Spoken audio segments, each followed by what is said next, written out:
If you ever sold a car, and I'm sure you have, you were probably really nice to the buyer. You probably complimented them. You're probably trying to find some common ground with them. Maybe a little joking in between. Maybe y'all went on a date later, had 10 children. I don't know. But you didn't insult the buyer. And that's where you went wrong. What you should have done is insulted their ability to afford your car, insulted their intelligence for simply asking basic questions about your car, and proceeded to do this all on the very platform where you're trying to sell your car. That is actually the way to do it. Car in question here is a 2007 Aston Martin V8 Vantage. It's a nice car. It's actually a relatively affordable supercar. It's one of the cheapest ways to get a lot of looks. Holy crap, an Aston Martin that sold for $19,000. Why? Why is that? Well, there are several reasons. First of all, mileage, 130,400 miles. That's a lot of miles for a car that, well, not a lot of people have driven that much. That's kind of uncharted waters.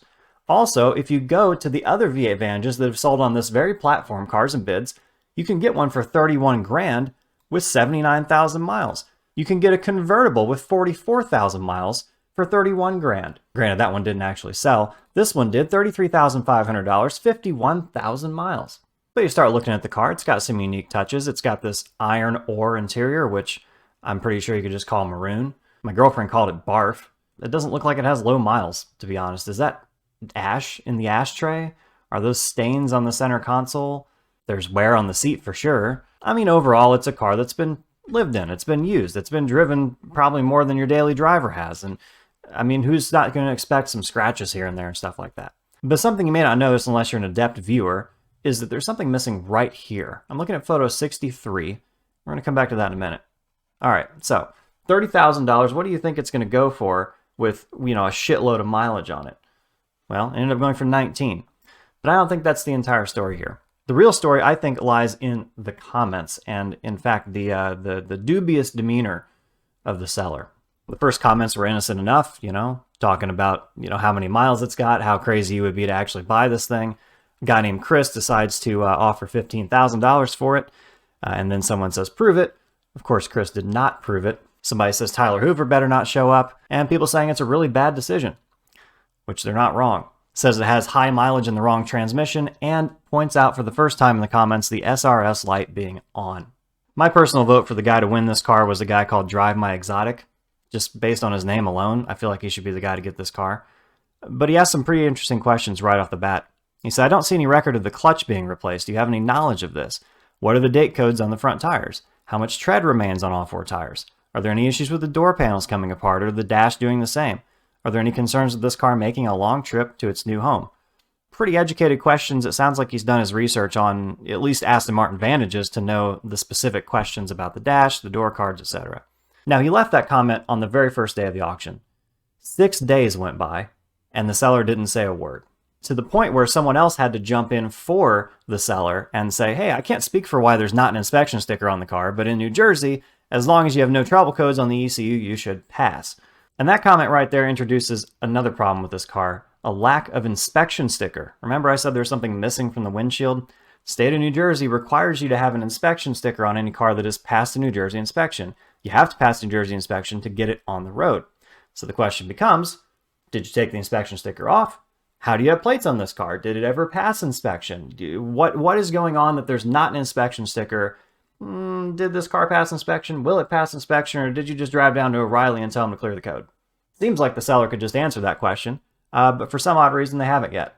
Then this guy Layaway correctly points out, if the car has a check engine light, it will not pass inspection. The car would also have to drive around for 100 miles after the reset of the codes without passing another code to pass inspection as well. Another commenter jumped in and agreed, said, hey, look, if this car is ready to drive, you should have no problem passing inspection. It seems like this car is not road ready. Then the deleted commenter Mark Lamboy makes another appearance. The first words from the seller on this entire auction are to insult Mr. Mark Lamboy. Well, the deal fell through because you couldn't afford it. A solid and in no way insulting start from the seller. The next comment was the seller again. The check engine light was resolved due to an oxygen sensor. And now you want to badmouth my vehicle. I hate when broke people badmouth cars they cannot afford. Sold. Where do I sign? I want to meet this guy, shake his hand, buy his car. I'm totally sold. Where's the popcorn emoji? Around this time, we see the first appearance of someone called Layaway. He's in the questions section of Cars and Bids, asking some pretty important questions Was there a check engine light on, and why did you not list it in the repairs? Can you provide documentation of it passing as well? The seller replies, an oxygen sensor was replaced. As you can see, there is no check engine light or codes. I have a picture with a scan tool to prove it. So Layaway asks a very direct question. Why is there no inspection sticker? Can the car pass inspection? Drop Top Pete promptly responds, I never planned on keeping the car. If you're really want, space period, I'll have it inspected tomorrow with a certified sticker. I'm done with these negative comments. Never happened. I don't know if maybe he kept it on his phone, maybe he took it down to Kinko's, printed it out, framed it on the fridge. Either way, that picture never ended up on Cars and Bids. Around this time, another couple commenters jumped in with some pretty level-headed comments, saying it would be surprised if it would go for over 20 grand. Buster Moon jumps in, says, I'm staying away from this one just because of the banter. Good luck to the winner and the seller. I wish you both a, quote, happy ending. I feel like that guy's watched one too many VHS pornos, because that is not how selling a car goes. As a reminder, at this point, we are 14 hours away from the end of the auction. The people who have entered the fray are probably the ones going to end up buying the car at this point. And this is all we've heard from the seller. It was also at this point that a series of comments between the seller and this commenter were deleted. I don't know if Cars and Bids deleted them. I don't know if the seller and the commenter both decided that it didn't look good on them, but I don't really believe the latter, because one that did remain was from the seller, Drop Top Pete. Dear viewers, on this bid, regarding the banter going back and forth with one commenter, I may have been harsh, but none of you understand the trepidation I went through on a previous sale with said potential buyer. He wasted nearly 3 months negotiating on a price which I kept respectfully declining. Wait, hold on. You said you didn't intend to keep the car. Now you said you tried to sell it for over 3 months to this other guy. So was it being driven for those 3 months? Was it inspected? Because it still doesn't have an inspection sticker. Was it just parked in the garage for 3 months? That would be important information to know. I would want to know if a car that I was about to buy sat for the last 3 months, wouldn't you? And now he wishes to badmouth my auction through the chat. I have expressed my frustration to him privately, and he stalked me, using several numbers, trying to reach me after I told, new paragraph, him I won't be selling him the vehicle, to which I blocked his number. Are you sure you didn't meet this buyer on Tinder? If any of you were in my position, you would understand the difficulty of selling such a wonderful vehicle and having some critter try to hinder the sale. I don't like the use of that word. That sounds, critter.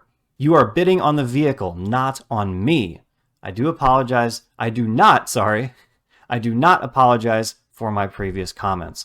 Honestly, yeah, we kind of are bidding on you. I'm not going to buy a car from a complete jackass. I'm also not going to buy a car from someone who just gives everybody the runaround when they ask serious questions about why there's no inspection sticker. Will a car pass inspection? Never mind that a lot of those questions from earlier were never answered. He never commented on the wear on the dash, on the door cards. He never commented on the general drivability of the car at all at any point in time. Honestly, it would be even better if you were the guy that put 137,000 miles on it. Because at that point, I know exactly where it's been. I know it's been with you. You've taken studious care of it. You remember all the problems it had, but that's a whole nother conversation. Just the actions in this chat, like the optics of this whole thing. How do you not realize that this is not a good look? Not to mention, like, why are you being a dick? Why are you being a dick? Why are you being a dick? Why are you being a dick? Shout out to Verminicious Nid, who said the seller isn't helping himself any. And luckily, that was the end of this. Except it wasn't. Mark Lamboy's comments, again, they were deleted. I do remember reading them when they were live. I didn't screenshot them at the time, but I do remember him basically just defending himself. We did not come to an agreed price. I have the emailed receipt for the sensor, like I have told you before. I was frustrated because you chiseled me into a price that I did not agree upon. He Michelangelo'd this fucker into a price that he never agreed on. I told you no, and I did not want to sell to you. You then apologized for wasting 3 months of my time, so please go badmouth another auction. Quote, throwing a fit, unquote, very cute. I don't really think it is up to the buyer how much you sell your car for. I think that's up to you. That's why you're the seller, not the buyer. Seller sells the car. Buyer buys, what? And then the death blow, the coup de grace from Drop Top Pete. How could you bid when you got disapproved for your loan? At this point, I would turn down a free dresser on Craigslist from this guy, like let alone not buying an Aston Martin from him. Mazda MP5 suggests, probably wrongfully, that we should censor every one of these comments. To which Drop Top Pete says, seriously, man, there is so much unnecessary banter. This should be a professional auction. Guys, I'm trying to be professional here. Come on. All I did was call the guy a critter and then insult him for not being rich enough to buy my car. All right, that's all I did. Well, that and like 5 other insults. But hey, and I never answered any questions about my car either. But never mind all that. Never mind. Never mind. So the car sells. It doesn't have any last-minute bids, no last-minute escalation in action. And as a result, really no comment from the seller at that point. No celebration, which you're generally going to see that, you know, he'll congratulate the buyer on getting a good deal, or he'll say, man, I really thought it would go for more. But at least there'll be some comment. Nothing from the seller at all.